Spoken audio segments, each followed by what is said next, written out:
Mga mami, good afternoon po. This is Nanay Felisa. Ngayon po, mami, si Nanay Felisa andi dito sa bahay. May ginawa yung anak ko na nilaminate niya to. Naisip ko na naman na baka pwedeng gawing negosyo. Pwedeng pamaypay, di po ba? Ng mga estudyante, ng mga teacher. Kung sino man po ang may gustong o kaya ipandi-display sa dingding. Ito po ay 50 pesos, 50 pesos po ang isa. Kung sino po ang gustong umorder, tawag lang po kayo sa aking numero na 0985-925-7241. Ito po ay may iba-ibang design. May iba-ibang design na ngunit naisip ko na pwede rin siguro siyang lagyan ng arte, mga arte-arte yan. Niligyan ni Nanay Felisa ng arte-arte. Ayan pa. Yan. Yan. Ito, gagawin lang. Itong dinisign ko na to. Dinisign ko. Pampaganda na lang. Ito, pwede siyang ganito. Naisip ni Nanay Felisa na 40-han. Ganyan siya.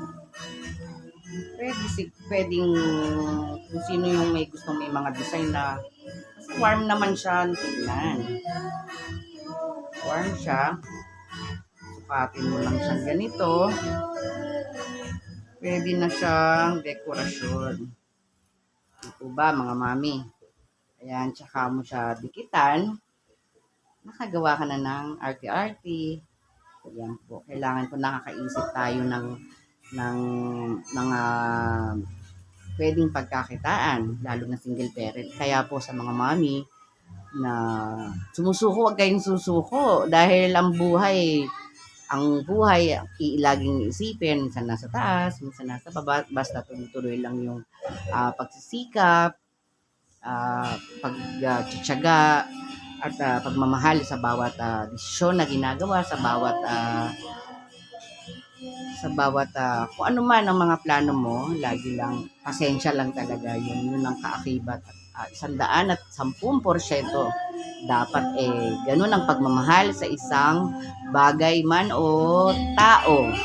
Kailangan po 110%. Hindi po pwedeng 90 kasi pag 90 hindi mabubuo yung plano, hindi mabubuo yung pangarap. Kailangan 110%. Daig pa higitan ng 100 para accurate. Samahan ng kilos, samahan ng pagmamahal 100%. Lahat ng pangarap matutupad basta 110%. Na gusto, sigasig at puno ng dedikasyon. Yun lang po.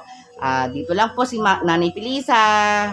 Hanggang sa muli nating pagkikita. Paalam.